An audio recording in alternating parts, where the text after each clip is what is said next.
This is hurting your confidence. If you are anything like me, you struggle with being self conscious and insecure 24/7, always worried and thinking about what other people are thinking about you. If they're judging you, do they like you? You want other people's validation so badly. When you get criticized, you crumble into a pile of tears and self consciousness. Okay. We got to stop that. Your life is too short for you to not own the heck out of who you are, how amazing you are, and getting over your insecurities because you know what? We all have them. We all have insecurities, but it's about not letting them rule your life. Like I said, life is too short. I don't care if you're 18, if you're 30, you're 40. Life is too short to go through it being insecure, caring about what other people think. So we're going to stop that today. All right. Let's talk about the things that you are doing right now that are hurting your confidence. And once you stop doing these things, you are going to radiate with confidence and magnetism, which who doesn't want that? All right. Number one, it's only focusing on the end result and not celebrating your win. So, what do I mean by this? Okay, so if you're trying to lose weight, you're so hyper focused on whether or not you lost X amount of pounds, and you have failed to celebrate the fact that you have done so many amazing wins along the way. If you only focus on the end result, whether that's with your fitness journey, whether that's with getting a certain career or whatever it may be, okay, whatever it may be, something I can think of is I do dance classes.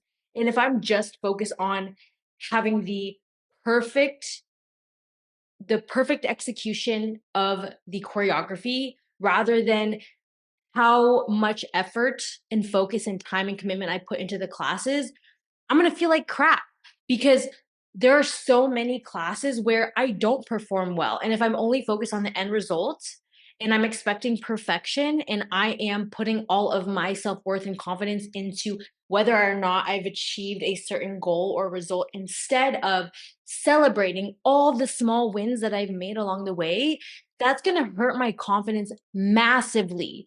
It's going to be such a roller coaster because you're human and you're not perfect. And there are going to be so many times when you're working towards a goal or you are doing your job and you don't get the result that you want. And if you hinge your confidence on the end result, you are going to constantly feel like a failure, like you're not enough. But if you instead shift your focus to celebrating your wins and hinging your confidence on whether or not you did your best, that's actually within your control. And you're going to feel so confident because you are going to actually control what you can control and focus on what matters, which is actually putting in the effort every day, every week, whatever it is that we're talking about, whatever goal that you're working towards.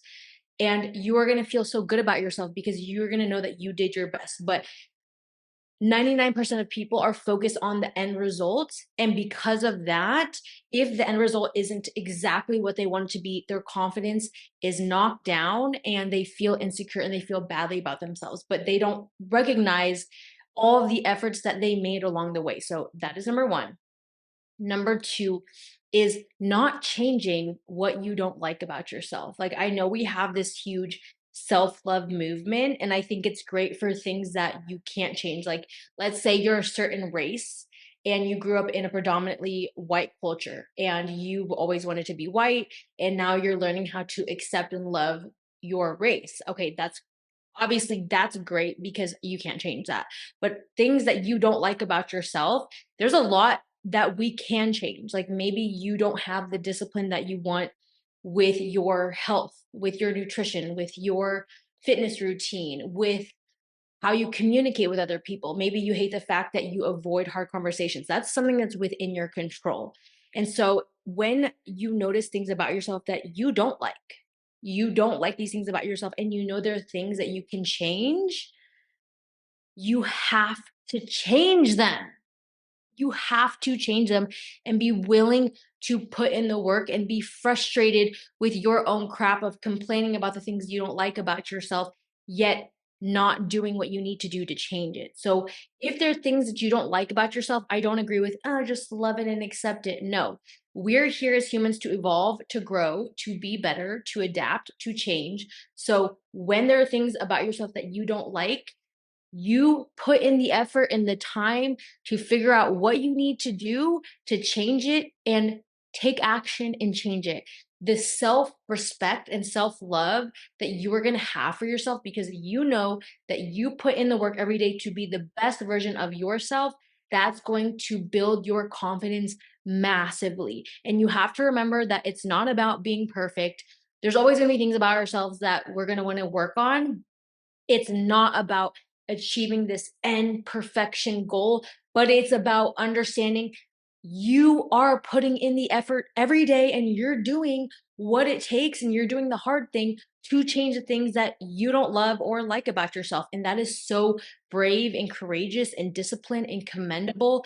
And recognizing that you're putting in the effort, that is all that matters. Number 3 is letting your fears stop you from living your dream life. Oh my God. I would say this is just about everybody. This was definitely me. And the thing about letting your fears stop you from living your dream life, like for example, maybe you're in a job that you hate and you know that you've always wanted to go out after this new career, but that's scary because it means you're going to have to quit your old job. You're not going to have a stable income. You're going to have to risk everything that you know in order to go after your dream career or passion. That can feel like, I mean, you're upheaving your entire life. That can feel so terrifying, right? But your subconscious knows when you are living a life that is out of alignment with your highest self, with the life that you truly want, that's going to make you feel on your deathbed, you lived your life exactly how you wanted to without letting that fear stop you. So, what you have to do is start with small fears. Especially if you are like me, I was a very, very, very fear driven. I'm not going to go from being super fear driven to now being the most courageous person on earth overnight. I had to start tackling small fears that were not so anxiety inducing. For example, having a hard conversation with my dad. That was something that was scary for me, but it was something that I felt like I could push myself to do. Okay. And so just tackling that fear of having a hard conversation with my dad, that and seeing that I was able to overcome that fear then gave me the courage to tackle bigger fears. So when you start tackling small fears and notice, maybe you're at the grocery store and you see somebody and you love their outfit and you're scared to say something, right? That's a small example. Push yourself to get out of your comfort zone, to overcome your fear, and go tell them, like, hey, I love your outfit. I think it's great. Even if your voice shakes and you feel nervous and your palms are sweating, those little moments where you overcome your fear are going to help you overcome the bigger fears that really is the stopping you from living your dream life. Like even me sitting here doing these videos, I would not be able to do this if I did not start with smaller fears that I overcame, because talking on camera is definitely something that especially in the beginning, I really, really, really struggled with and I was so scared to do. And it's just become more and more comfortable the more I do it, but also with the other fears that I've overcome. So when you again, let your fears stop you from living your dream life. Your subconscious knows that. And there's a level of disrespect that you have for yourself because you know you're living in fear. And we love and respect people who are brave and courageous. Those are the people that inspire us.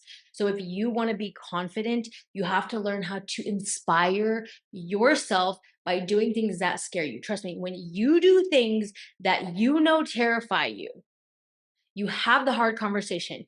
You quit the job you hate. You get out of the relationship or the marriage that you hate. You cut out a toxic friend or a toxic family member, all the things that terrify you.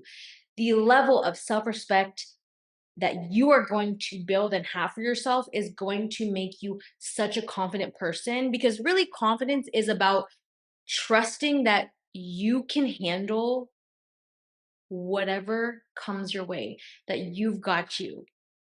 That really is what confidence feels like, is no matter what happens to me, no matter what anyone says to me, I'm going to be fine. That is confidence. Okay. Number 4 is, and I am so guilty of this one, and this is something that I've really had to work through, is scrolling the internet for life advice and listening to 101 so-called experts for life advice rather than actually reflecting on who you are, what you like, what your dream life looks like, and going inside and getting the answers from your internal guidance system, from your intuition. I also like to say how God speaks to you, because God speaks to you through your intuition. Okay. And so when you are scouring the internet for life advice, you're going to get so much mixed advice. It's going to make you feel crazy. You've probably already experienced this, where you have analysis paralysis because you have so much advice that is being thrown at you that are contradicting one another, and you have no idea which way to go, and you're scared to make a mistake. Life, when you have confidence, it's about understanding that it's okay to make a mistake. You're human. And when you make a mistake, you're going to learn from it and you're going to pick yourself back up. But for so many of us, when we were in childhood and we made a mistake, we were reprimanded so harshly, whether it was from a parent or a teacher or some kind of authority figure. And so we felt that we had to be perfect in order to receive love, which is not true at all. We, as human beings, we love seeing other people also be human and also be vulnerable, because we understand on a subconscious level that nobody's perfect. And if someone seems perfect, they're just faking it. Okay.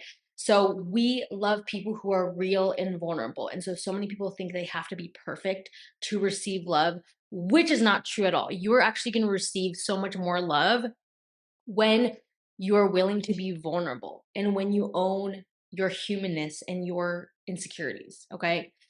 So instead of scouring the insane internet for life advice, start going inside for your life advice.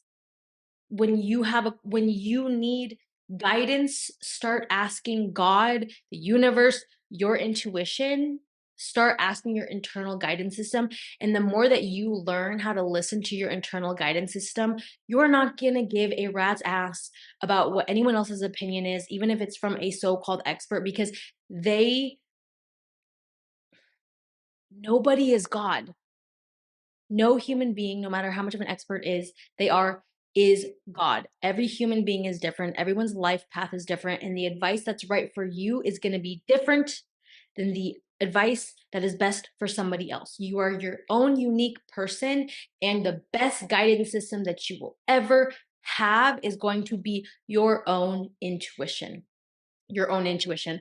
I have a friend who, we are both on a dating journey together, and she will go to advice for 1,000,001 people and get so many different opinions, and she won't know what to do. And I can see her struggling with it because she's going to too many people who are all very different, rather than being like, what feels right for me? What makes me feel safe and secure and valued in a relationship? And this is something that I'm very grateful for, because this is something that in other areas, I've really struggled with going to too many people for advice. But I feel like when it comes to relationships and dating, I've had a very strong internal guidance system, and I'm really good at listening to my heart and my intuition. But there have been moments in my dating journey where I definitely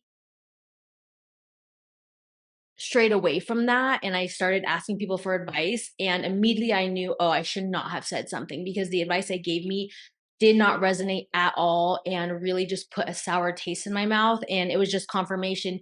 Vivian, you have the answers. Stop going to other people for advice. Trust yourself. And even if you mess up or make a mistake, you'll learn and you'll pick yourself back up and you will be fine. And when you hold on to that mindset, you will have so much confidence, not that you're going to be perfect, not that you're not going to make a mistake, but that no matter what happens, you're going to figure it out because you will. You will.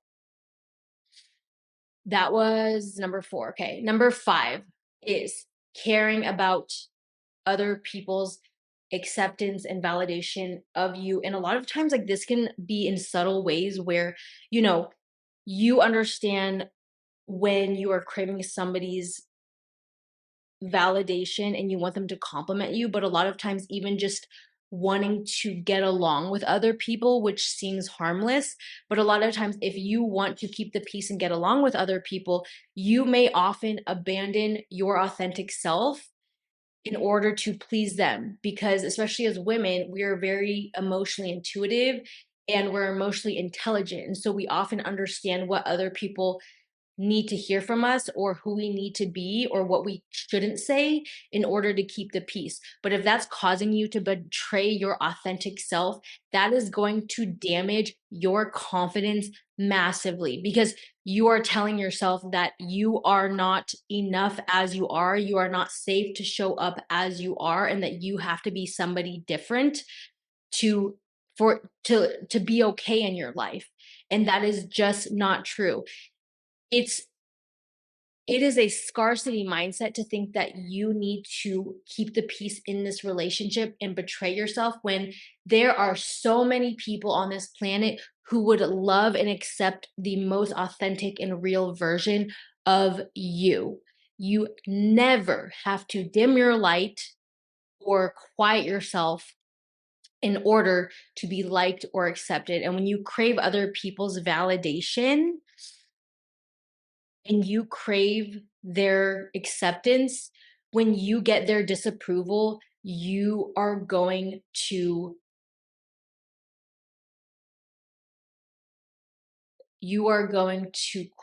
crumble your self-esteem, your self-confidence, which was so closely tied to what they thought of you. You are not going to be able to function when you get their disapproval if you crave their validation. So instead of craving other people's validation and wanting to keep the peace and keep the harmony, instead, I want you to allow yourself to be yourself. And if that means speaking up and saying things that you know are going to ruffle their feathers, allow that to be okay. Because here's the thing, you know that you are not actively trying to harm somebody. But sometimes people will take things personally, and that is not a reflection of you or you being rude or unkind. It's just an insecurity or something that they need to work through. And it is not your job to, it's not your job to fix them. And it's not your job to hide that from them. And you speaking up and being your most authentic self may trigger them, but they're going to think they're going to thank you for that down the road when they realize that it was their own trigger and their own insecurity. But if you never allow yourself to be your authentic self, which may trigger them, you don't give them the opportunity to grow and evolve and work through their own personal triggers and insecurities. The best thing you can do is love other people and be kind to other people. But that doesn't mean, that is not the same thing. Being loving and kind towards other people is not the same thing as betraying your authentic self,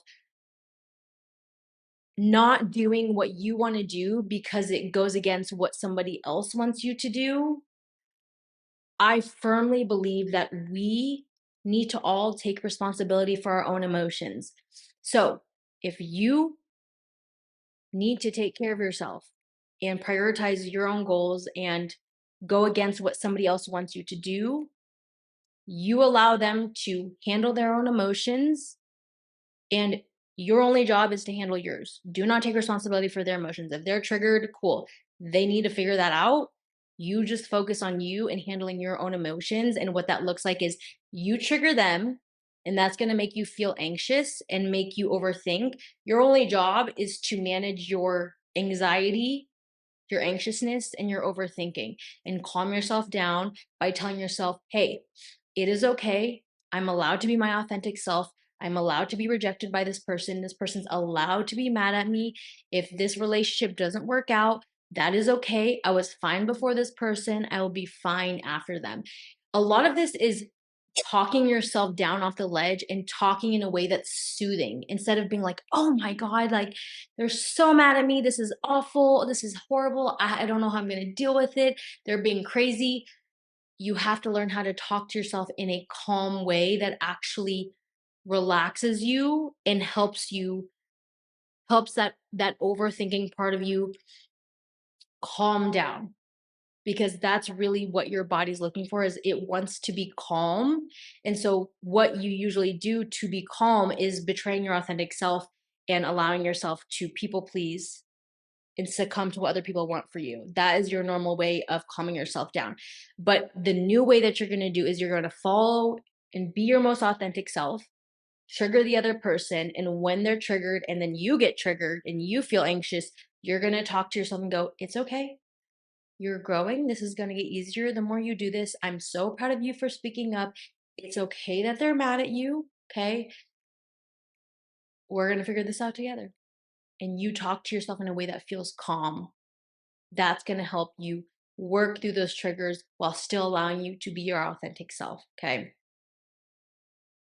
Your confidence will determine whether or not you regret or love your life on your deathbed. Truly, confidence is everything, because if you don't have confidence, you're going to live a life that other people tell you you should live. You're going to be who other people want you to be, and you're going to realize on your deathbed that you did not live out your dreams, that you wish so badly that you just tuned out the noise. So work on your confidence now so that you can stop people pleasing and stop following what other people tell you is right for you and start following what you truly know and feel in your heart is right for you.